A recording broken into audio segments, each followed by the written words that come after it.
Dan itu akan saya mulai dalam hitungan 3, 2, 1. Sebagai tim proposisi, kami meyakini bahwa kebijakan ini bukan hanya relevan, tapi juga krusial bagi kepentingan bangsa. Karena itu, kami akan mendukung mosi ini 10.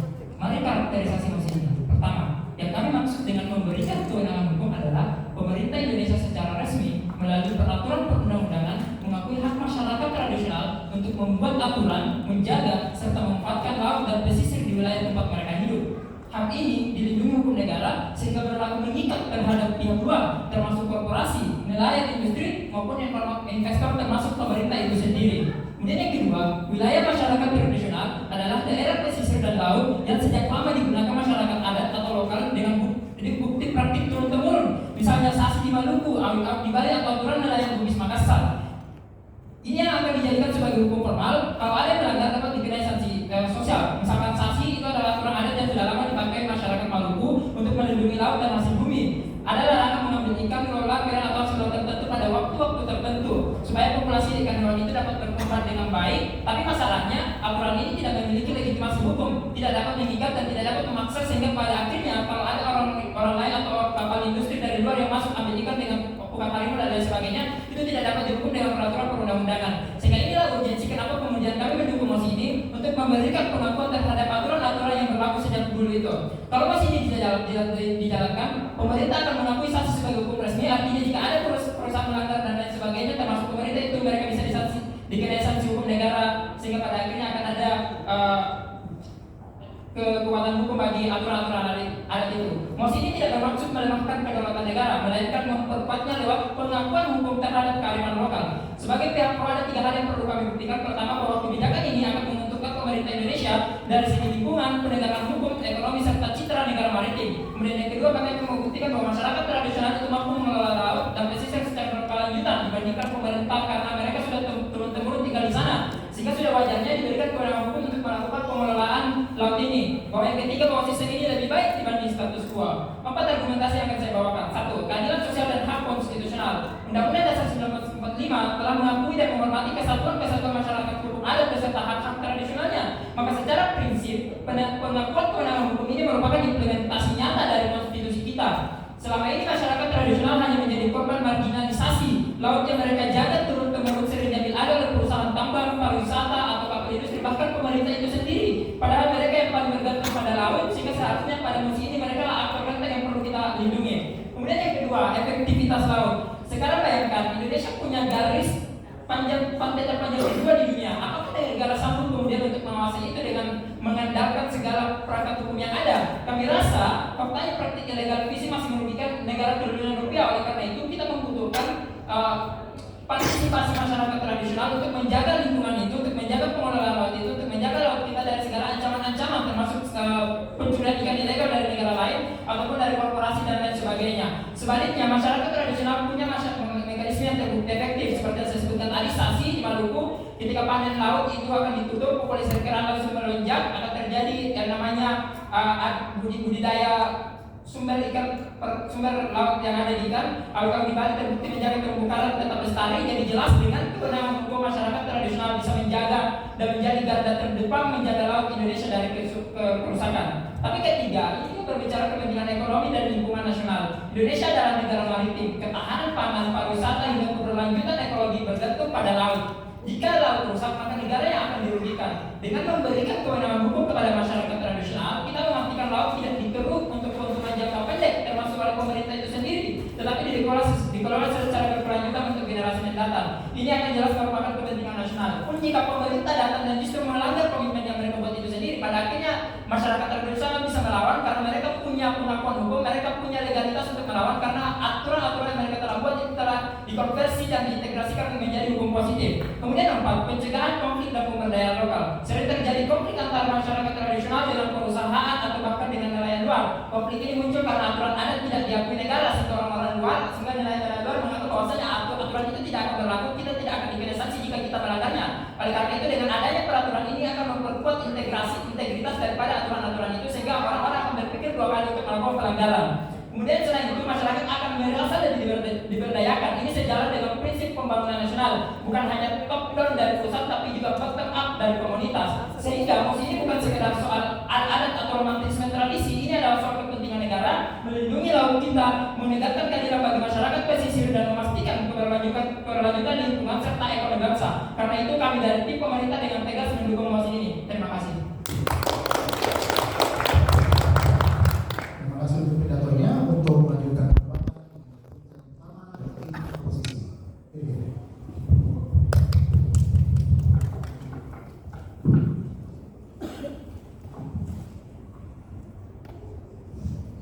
Cek.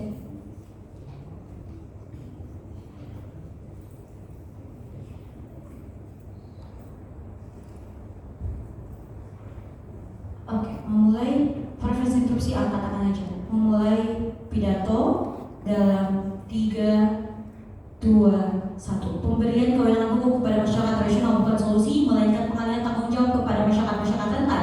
Nelayan kecil yang pergi melayar dengan kapal-kapal kecil belum tentu bisa melawan kapal-kapal besar dari korporasi yang melakukan illegal fishing. Negara justru melepaskan perannya dalam menjaga laut dan membebankan kewajiban pengelolaan kepada kelompok kecil yang secara kapasitas terbatas. Padahal laut ini adalah aset strategis nasional, tempat kedaulatan tertinggi bagi sebuah negara untuk dijaga. Makanya yang perlu sesuai dengan interest pemerintah adalah jamin dulu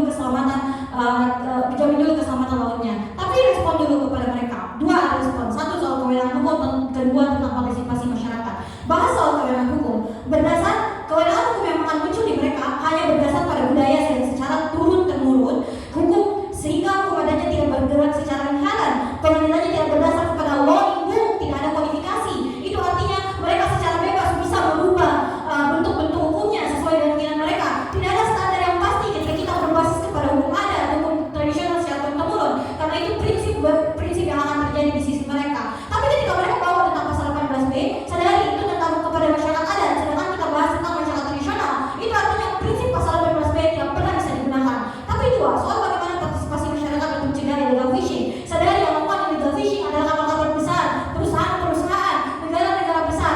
Itu artinya secara relasi kuasa mereka sudah kalah jauh dan tidak mungkin nelayan-nelayan bisa cegah kapal-kapal Cina untuk melakukan illegal fishing. Makanya butuh relasi kuasa yang lebih pasti. Pemerintah yang punya kapasitas dan kapabilitas yang pasti. Tapi 2, yang pakai bukan harimau yang melakukan kerusakan pada terumbu karang dari awal adalah para masyarakat tradisional. Makanya yang perlu kita lakukan adalah sesuai law in book. Tapi pada dasarnya prinsip hukum yang berjalan saat ini juga ada individual yang diakui, sehingga pada eksklusivitas untuk memberikan mereka kewenangan hukum ketika hukumnya diakui. Tapi sebelum itu beberapa pemberita yang penting. Sebenarnya isu laut lokal itu seperti apa? Selama ini pengelolaan laut itu bukan sebatas ikan saja. Ada beberapa prinsip. 1, ekonomi. Soal bagaimana sumber pendapatan negara, perikanan, migas, pariwisata, jalur perdagangan. Ini akan terjadi di laut. Ini akan terjadi soal ekonomi eksklusif, laut lepas, daerah-daerah pesisir. Itu artinya masyarakat tradisional secara inherent harus awasi juga. Apakah mereka punya kapasitas dan kapabilitas untuk mengawasi sebesar itu? Jawabannya tidak. Apalagi fokus kita adalah ekonomi biru. Tapi 2, wilayah pesisir adalah pintu masuk bagi penyelundupan, illegal fishing oleh kapal asing. Itu artinya butuh power yang setara untuk lawan para pelaku. Artinya ketika kewenangan hukum diberikan kepada masyarakat nasional, pemerintah beresiko kehilangan sektor yang justru paling vital. Tapi sebelum itu silakan. Ya, sebelumnya bagaimana Pak mendekati, bagaimana kemudian pemerintah mampu mengawasi laut Indonesia yang luas itu? Menurut kami tidak nelayan yang kemudian melawan atau melakukan sebuah penyerangan terhadap kebebasan itu, tapi dia menjadikan sebuah pengawasan yang ketat karena itu mata dan telinga yang terbaik untuk pemerintah. BTW ada Tentara Nasional Indonesia, Tentara Nasional AL, Angkatan Laut dan Angkatan Udara, bahkan ada Angkatan Darat. Berarti secara kapasitas dan kapabilitas kita punya banyak. Apalagi kan TNI selalu bukan tiap tahun dan dalam jumlah yang banyak. Maka dari tingkat-tingkatannya, itu berarti secara kapasitas dan kapabilitas kita bisa bahkan menjangkau wilayah-wilayah luas yang tidak bisa dijangkau oleh nelayan kecil. Jadi kalah. Tapi kenapa ini tidak sesuai dengan interest pemerintah? 1, kedaulatan maritim itu penting. Posisi Indonesia di forum internasional tidak sekali pada kontrol negara. Sehingga kalau ini terjadi, kita akan dianggap berlepas tangan. Kalaupun ada keterlibatan, bentuknya hanya sebatas kepada pengawasan. Itu artinya tidak inherent untuk membantu negara. Tapi 2, soal efisiensi birokrasi. Karena bentuknya adalah pengawasan. Ketika pemerintah merasa ada yang tidak beres, mereka tidak bisa secara langsung untuk mengambil alih atau mengambil alih, karena ini akan melanggar prinsip nebis in idem atau prinsip bahwasanya tidak boleh ada kesalahan yang dihukum secara 2 kali dengan kesalahan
Satu, saya rasa pemerintah tidak bisa mengawasi semua dari ujung ke ujung Merauke sampai Sumatera, karena ini bakalan sulit bagi mereka. Lihat, apakah di Pancurusari ada berjaga tentara untuk menjaga wilayah Maripannya? Saya rasa tidak, karena mereka terbatas dan ini tidak bisa dijauhi. Tapi lihat, mari masuk di pihak mereka. Ini bukan pemerintah bukan lepas tangan, tapi pemerintah berikan kesempatan kepada masyarakat adat untuk kelola hasil lautnya dan lain sebagainya dari peraturan-peraturan yang disahkan dan peraturan-peraturan yang memang diterima oleh pemerintah. Tapi kedua, ini bakalan menjadi standarisasi bagi masyarakat hukum adat untuk diformalisasikan ke dalam undang-undang. Tapi ketiga, yang mereka tidak sadari dalam MOS ini, kita bukan bicara penjagaan militer karena itu tugas aparat. Karena menjaga kedaulatan negara itu adalah kawasan dari militer. MOS ini datang untuk berikan kepada masyarakat tentang untuk kelola itu semua secara adil dan merata. Makanya kami kasih kewenangan terhadap mereka untuk tegakkan peraturan dari hukum adatnya. Tapi lihat keempat, kalau kamu mau hanya pemerintah yang urus, maka ada kesempatan korporasi untuk melakukan itu semua. Ini bakalan terjadi eksploitasi besar-besaran di daerah sehingga masyarakat rentan ini bisa menjadi tidak dipedulikan. Tapi lihat kelima, makanya kamu harus pakai teori perundang-undangan supaya kamu lihat bagaimana kondisi ketika peraturan hukum adat itu tidak sesuai dengan hak konstitusional, yaitu Undang-Undang Dasar 1945. Mari lihat di sisi kami mau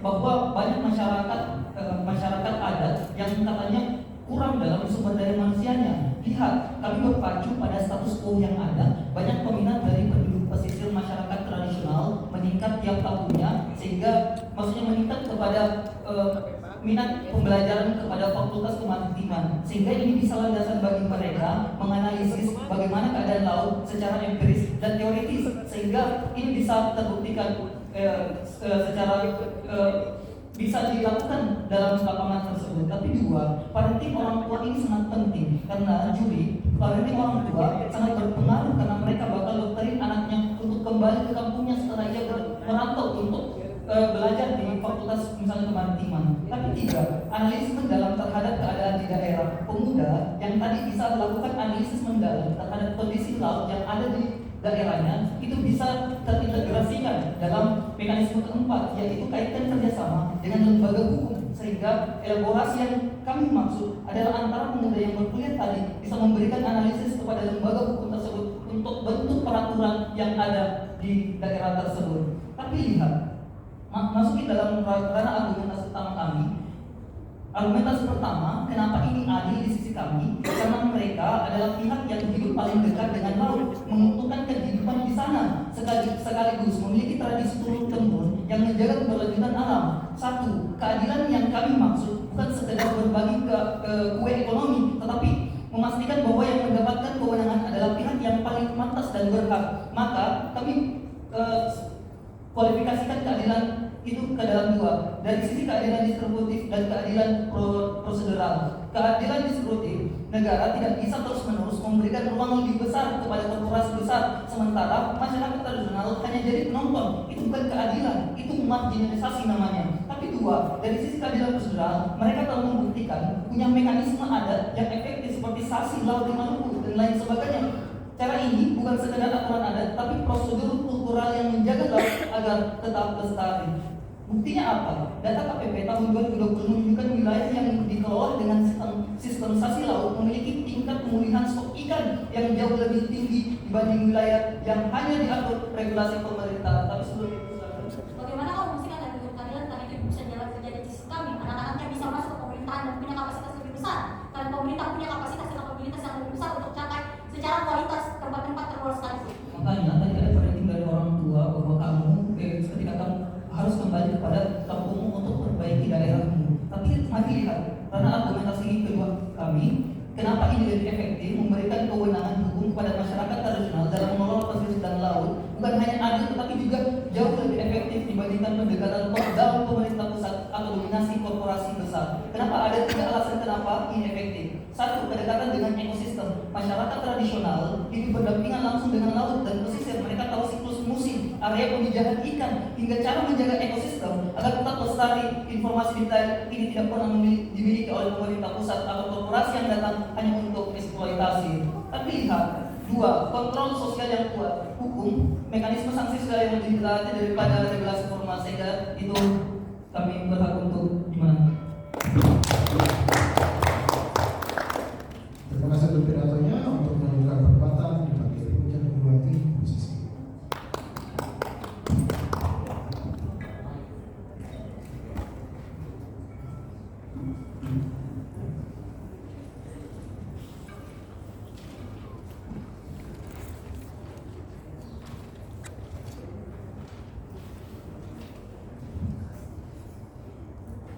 Kalau mau interupsi angkat tangan, pidato akan saya mulai dalam 3, 2, 1. Kami oposisi tidak pernah bilang bahwa peran masyarakat tradisional akan dihapus. Mereka tetap akan ada sesuai porsi yang mereka punya. Menangkap ikan dengan sederhana, mengelolanya menjadi target pengembangan dari sosialisasi pemerintah. Tapi kenapa Indonesia tidak boleh menyerahkannya pada masyarakat tradisional atas kewenangan hukumnya? Karena Indonesia adalah negara kepulauan dengan sistem hukum nasional yang sudah sangat kompleks, melibatkan undang-undang, peraturan daerah, dan aparat penegakan hukum seperti KKP, Bakamla, dan TNI Angkatan Laut. Justru dalam konteks sebesar ini kita tidak bisa menyerahkan kewenangan hukum kepada masyarakat tradisional yang bersifat lokal, tidak formal, dan belum diakui sebagai subjek hukum. Tapi beberapa respon dahulu. 1, kalau mereka bilang mau penjagaan dengan partisipasi masyarakat tradisional, 1, ini tidak mungkin karena pemerintah saja yang punya alat, TNI Angkatan Laut, Bakamla, dan lain sebagainya juga ada. Tapi tidak ada penjelasan mereka kenapa dengan hanya kamu tinggal lama di suatu tempat kamu akan bisa mereduksi atau melihat pengawasan lebih. Ini tidak pernah dijelaskan oleh mereka. Terlebih kami juga sudah jelaskan bagaimana relasi kuasanya itu akan hadir. Tapi 2, kami rasa status quo itu sudah cukup. Ketika masyarakat tradisional merasa ada operasi bahaya di lautnya, mereka bisa melapor, dan semua pembuktian persidangan aturannya juga sudah jelas. Makanya kita atur setiap tahunnya pembaruan dipesisirkan, sehingga pada akhirnya dengan tempat itu akan hadir di sisi kami, dan itu akan lebih superpower juga. Tapi 2, mereka bilang dengan cara pemerintah awasi ini sulit karena luasnya laut dan lain sebagainya. Tapi 1, itulah alasannya setiap tahunnya kita tambah kota orang-orang yang lulus tentara misalnya. Tapi 2, itu juga alasannya kenapa tiap tahun semua undang-undang atau semua aturan itu bahkan harus direvisi dan lain sebagainya. Ada proses pembicaraan dan pemerintah punya kapabilitas itu. Tapi 3, kami juga tetap lihat kok partisipasi masyarakat. Makanya kita lihat bahwa masyarakat bebas melapor, dan itu semuanya juga ada di sisi kami. Tapi oke, silakan. Izin kamu mau melakukan rekrut kepada pengawasan yang baru seperti militer yang baru, tapi di sisi lain kamu juga memperhatikan dana dari negara sendiri. Kalau di sisi kami lakukan penduduk, tapi kami tidak melakukan dana. Masalah dana, kami rasa kalau kamu mau kasih ke masyarakat tradisional, artinya kamu gak mau kasih dana lagi sama mereka. Padahal mereka lah orang lokal yang gak punya uang sama sekali. Artinya kamu bunuh pesisir itu juga, kamu buat pada akhirnya mereka buat pemerintah lepas tanggung jawab, dan pada akhirnya tidak ada exposure sebesar itu untuk pada akhirnya masyarakat mau untuk berkontribusi pada laut karena gak ada bantuan dari pemerintah. Di sisi kamu bukan. Tapi oke, selanjutnya mereka bilang penelitian yang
Laut.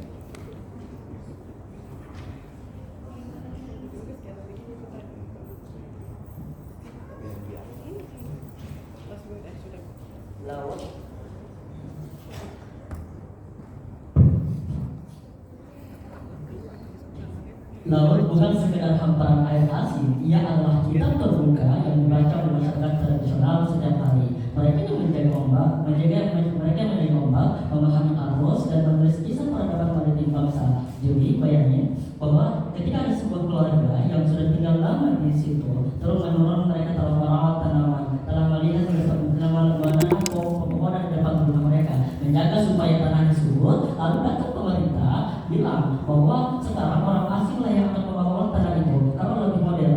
Padahal yang paling tahu sebelum tanah itu adalah keluarga yang merawatnya dulu. Bukan itu sama halnya dalam masyarakat tradisional. Sehingga memberikan kewenangan kepada mereka berarti kita memberikan kunci yang tepat, kunci rumah yang tepat kepada mereka yang sudah tinggal.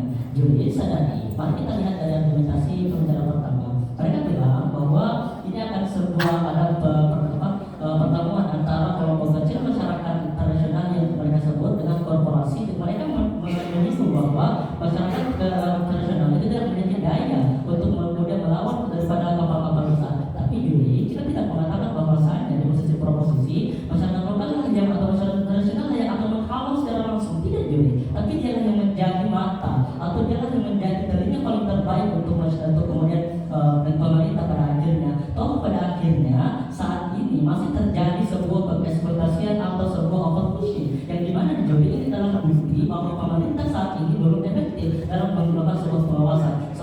Sebuah kesalahan itu terjadi bukan hanya karena kurangnya daya kekuatan, tapi kurangnya ada sebuah daya pengawasan yang sehingga kita di posisi proposisi mampu mencegah itu sedini mungkin. Pun dua, mereka menyebut bahwa kewenangan hukum di sini adalah legalitas untuk kemudian mengelola hasil laut dan sedalam dan kondisi alam yang ada di sana. Masyarakat tradisional itu tahu jadi apa yang kemudian menjadi sebuah kebutuhan yang kemudian yang dilihat dari di sana di pesisir atau di laut lokal kita. Karena pada akhirnya jadi kalau dia lebih sederhana, kalau dia berada tinggal di dekat tersebut, pasti mereka sudah membacanya sejak dulu dan mereka sudah mengetahui sejarah turun-menurun. Namun sebelum itu silahkan. Kalau kamu bilang masyarakat jadi pengintai aja, padahal kamu mau juga eksekusinya pemerintah juga, ya buat apa dong dikasih legitimasi hukum? Status quo gitu kan? Ya, legitimasi di sisi legitimasi itu adalah kemampuan pemerintah dong untuk kemudian melihat bahwa masyarakat ini layak untuk kemudian diakui kalau dia yang lebih tahu yang mana masyarakat orang asing, yang mana orang asli yang ada di perut kita, di lokal kita. Sehingga kalau dia mengetahui ini adalah sebuah dari negara lain atau misalkan dari China yang kau sebutkan tadi, dia bisa membaca, dia pasti tahu juga. Dan karena dia sudah lama tinggal di situ, dia tahu siapa yang asli dan siapa yang asing. Pada akhirnya ya itu tidak bisa dikreditkan. Mari lihat di argumentasi di pembicaraan kedua mereka. Kata mereka bahwasanya di proposisi itu kemudian pemerintah melepas tangan pada masyarakat dan juga tidak adanya sebuah aparatur hukum yang kemudian membantu masyarakat, tapi tidak sesimpel itu jadi. Justru dengan adanya sebuah masyarakat tradisional yang kemudian mengawasi dan tidak menjadi perpanjangan tangan dari masyarakat, dari pemerintah lokal dan pemerintah nasional kita untuk kemudian memberikan sebuah perlawanan terhadap orang-orang asing yang datang di negara kita. Pun pada akhirnya pembicaraan juga bilang bahwa pemerintah atau dalam masyarakat lokal tidak memiliki kapasitas dalam hal pengetahuan yang tentang alam itu sendiri, tapi juga dipahami bahwasannya penilaian itu ilmu itu bukan hanya milik seorang akademisi, akan tetapi petani bisa memahami tanah, kalau yang membaca bintang, kalau bisa menafsirkan angin jauh sebelum sains itu ditulis. Sehingga kalau kita melihat bahwa sains itu adalah ilmu memahami alam, orang yang paling dekat dengan alam adalah murid paling terbaiknya. Jadi sadari ada skenario yang terjadi ketika proposisi dimenangkan pada akhirnya. Satu, keadilan dan konstitusionalitas itu akan tegak pada akhirnya. Kenapa? Karena pemerintah berpihak kepada rakyat kecil, bukan hanya pada korporasi yang kalian yang mengagumkan pada akhirnya. Sesuai dengan pasal 18B Undang-Undang Dasar 1945. Pun dua, Indonesia pun akan tampil sebagai negara yang melindungi semua golongan, bukan hanya korporasi juga. Sehingga ini lebih baik di posisi proposisi. Terus skenario dua, ini adalah sebuah kepentingan dalam hal kedaulatan negara. Karena lagi-lagi melaut kita akan menjadi pendengar yang dari pengawasan lebih baik daripada pemerintah yang saat ini akan selangkah lebih maju daripada status quo yang hari ini masih saja terjadi posisi itu dulu. Pun tiga, ya kita melihat bahwasanya ketahanan pangan ikan itu tidak akan punah dan akan terjaga ekosistem kita. Dengan hal ini Juri terjadi karena kita melihat bahwa tradisi masyarakat lokal itu, masyarakat tradisional itu bahwa hari ini kita akan mungkin dari segi yang tadi disebut dalam pembicaraan pertama kami yaitu saksi di Maluku, kita lihat bahwa ini hari ini kita akan mengkapikan kapan kita harus menunda sehingga itu sertifikat itu tetap terjaga, sehingga tujuan negara itu bisa disebut sebagai negara maritim ketika dia sudah berdaulat, ketika dia sudah mandiri untuk mengolah ikannya sendiri, mengolah hasil lautnya sendiri, bukan hanya kemudian mengandalkan sebuah korporasi. Teknologi kita saja saat ini belum bisa memadai karena pemerintah masih sangat kompleks menghadapi sebuah kekurangan negara. Pada akhirnya kami yakin dan kami bangga menjadi tim proposisi. Sekian dan terima kasih. Terima kasih atas pidatonya. Untuk menutup bagian substantif pidatonya, dibangun pembicara ketiga dari tim kontra.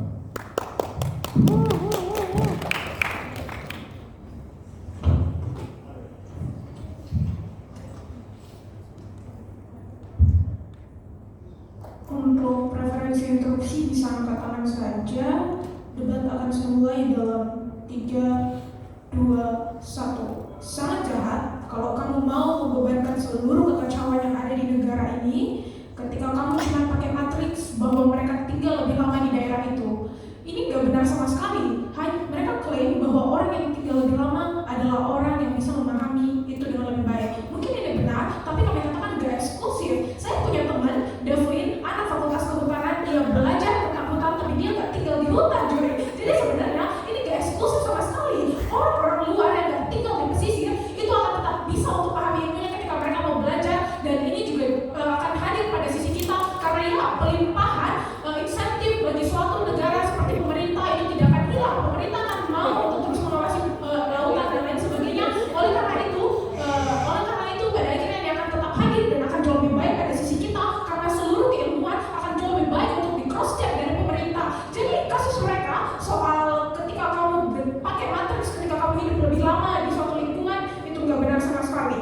Tapi juri, ya mungkin benar bahwa setiap masyarakat tradisional itu punya konservasi sendiri yang mungkin ramah lingkungan, kayak mereka selalu glorifikasi tentang sasi. Tapi juri, apakah wilayah lain, apakah pesisir lain di luar Maluku itu pakai cara yang sama seperti sasi? Pahami dulu kalau masyarakat tradisional itu punya caranya masing-masing. Mereka nggak semua masyarakat tradisional mau percaya sama sasi. Jadi kalau kamu berikan kewenangan hukumnya, ya artinya makin nggak pasti dong hukumnya, karena tiap masyarakat tradisional beda daerah, beda kepercayaan, beda internalisasi nilainya, maka beda output kewenangan hukum yang akan hadir. Jadi kepastian hukum tidak akan pernah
atau rentan akan sangat lebih eksklusif di sisi kami, karena sebenarnya orang-orang yang melakukan pelanggaran illegal fishing, orang-orang yang opresi masyarakat tradisional adalah secara relasi kuasa jauh berbeda dari masyarakat tradisional. Kalaupun mereka diberikan kewenangan hukum, mereka tidak bisa langsung tindak. Kalau mau tunggu melapor dulu, ya keburu lari bawa orang Cinanya kembali. Tapi aku akan bagi dua struktur balasannya. Satu, soal apa saja argumentasi pemerintah dan kenapa ini sudah jatuh. Tapi dua, soal bagaimana clash dan bagaimana penyimpangannya.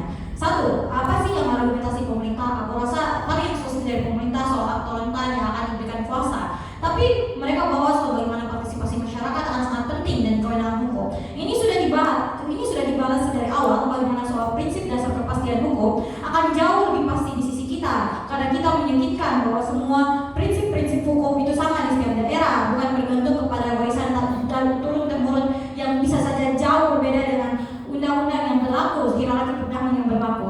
Tapi dua, ketika mereka bilang mereka hanya memberikan kewenangan hukum sebagai perpanjangan tangan, aku bingung apa bentuk eksklusivitas dari kewenangan hukum itu tersendiri kalau misalnya yang tetap diberikan adalah pemerintah. Makanya lebih efisien di sisi kami, karena kami yang akan langsung menindak orang-orang yang melakukan illegal fishing, misalnya orang-orang yang masuk ke wilayah teritorial masyarakat pesisir. Itu artinya argumen mereka soal perpanjangan tangan juga tidak bisa berdiri. Ketika mereka bilang kalau misalnya orang yang paling tahu adalah mereka masyarakat tradisional, aku rasa udah dijelasin Gina dan Maria soal bagaimana sebenarnya kasus yang paling objektif adalah mereka yang mengemban pendidikan, pemerintah yang punya kapasitas dan kapabilitas untuk melakukan riset untuk menjadi objektif. Karena pada dasarnya masyarakat tradisional hanya berdasar pengalaman yang belum tentu inherently benar juga pada akhirnya. Tapi masuk kepada dua clash. Satu, rekrut keadilan dan kedua efisiensi. Government datang dan bawa kalau mereka mau kasih regulasi yang jelas biar mereka tangani sendiri. Tapi oposisi datang bahwa justru kami yang melindungi karena secara relasi kuasa pelanggaran datang dari orang-orang yang lebih superior. Kami yang menang karena kami yang pastikan bahwasanya mereka tidak harus berhadapan dengan orang-orang yang secara relasi kuasa lebih jauh lebih kuat. Makanya kami pastikan untuk mereka yang kembali kepada fitrah mereka untuk mencari ikan saja, karena pada dasarnya prinsip dari masyarakat tradisional mereka cuma mau makan, bukan mau harus terlibat dengan segala sesuatu yang sangat repot. Tapi dua, soal economic provision. Government datang dan bawa misalnya India kita tak jauh lebih akrab dengan lokasinya. Tapi oposisi datang dengan bawa bilang kalau misalnya pemerintah punya secara kuantitas dan kualitas jauh lebih baik serta kapasitas yang lebih mumpuni. Kami yang memenangkan perdebatan kali ini karena kami yang buktikan bahwasanya kita tidak perlu melakukan birokrasi yang lama juga untuk sampai dalam tahap perlindungan. Kalau mau birokrasi yang lama, keburu laut-lautnya rusak, keburu ikan-ikannya habis dicuri secara ilegal. Di sisi kami lebih efisien karena kami tidak lepas tangan kepada aktor-aktor rentan dan biarkan pemerintah untuk mengambil perannya untuk pergi ke masyarakat rentan ini dan biarkan mereka kembali kepada fitrahnya. Untuk alasan tersebut, alasan itu menang. Terima kasih untuk pidatonya. Untuk menyelesaikan perdebatan dan menyimpul dari tim pemerintah dipanggil pembicara penyimpul dari tim pro.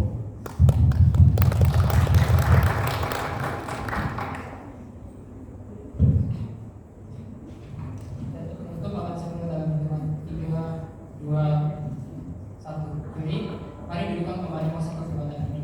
Kami sudah mempremis dari awal bahwasanya yang kami maksud dengan kewenangan hukum itu adalah kemudian memberikan legalitas hukum kepada aturan-aturan adat seperti sanksi untuk diberlakukan secara legalitas dan memiliki peraturan perundang-undangan yang jelas sehingga pada akhirnya terkait dengan kami, karena kami akan memberikan hukum-hukum aturan-aturan seperti sanksi itu akan dimasukkan diintegrasikan ke hukum positif sehingga pada akhirnya orang-orang memiliki pedoman dan orang-orang akan bisa menindak pelaku-pelaku kejahatan di laut karena pada akhirnya aturan-aturan adat tersebut mereka bisa tindak. Sebagaimana kami sampaikan bahwasanya di saat masyarakat punya aturan sanksi, tapi bagaimana kemudian aturan ini bisa efektif kalau hanya masyarakat yang ada di daerah itu saja yang mematuhinya? Pun kalau orang-orang yang melanggar itu mau ditindak, bagaimana cara mereka mau menindaknya? Oleh karena itu, dengan ini loh urgensi kenapa kemudian mosi ini perlu didukung, karena dengan adanya dengan mendukung mosi ini kita akan memberikan kekuatan hukum terhadap aturan-aturan itu sehingga orang-orang yang melanggar aturan sanksi dan lain sebagainya itu bisa ditindak berdasarkan hukum yang telah dibuat dan berdasarkan kepastian hukum yang telah dibuat sebelumnya. Kemudian terkait dengan fragmentasi hukum yang dibawakan, juri kami rasa fragmentasi hukum itu di status quo sudah terjadi dengan adanya peraturan daerah. Peraturan daerah itu dengan memberikan kepastian, dengan memberikan kewenangan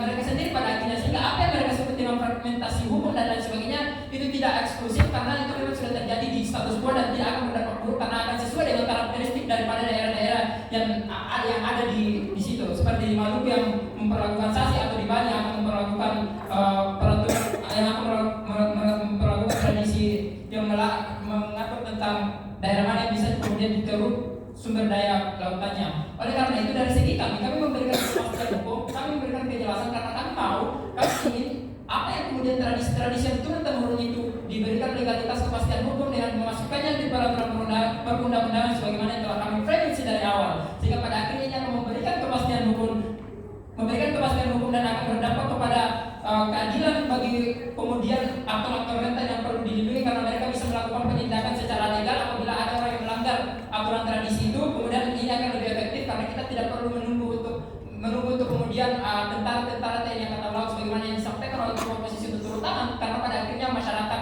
tradisional itu bisa menangkap sendiri kemudian melakukan pengadilan, karena pada akhirnya ini sudah diakui sebagai hukum positif. Selain itu akan lebih baik karena di sisi kami akan lebih baik karena kepentingan ekonomi dan lingkungan nasional itu akan lebih baik, sebagaimana disampaikan bahwasanya masyarakat yang turun-temurun hidup di wilayah pesisir mereka paham kapan harus berhenti untuk melakukan eksplorasi, kapan harus melanjutkan melakukan eksploitasi, sehingga pada akhirnya lingkungan itu tetap akan aman di sisi kami sebagaimana yang telah kami sampaikan. Kemudian dari pencegahan konflik itu juga akan lebih baik karena daerah-daerah memiliki aturannya masing-masing dan itu sudah legal, dan tidak ada lagi perdebatan bahwasanya tidak ada lagi perdebatan yang akan membuat fragmentasi hukum karena semuanya sudah ada dalam kepastian hukum yang kami framing dari awal. Oleh karena itu dari segala argumentasi kami bangga menjadi tim proposisi.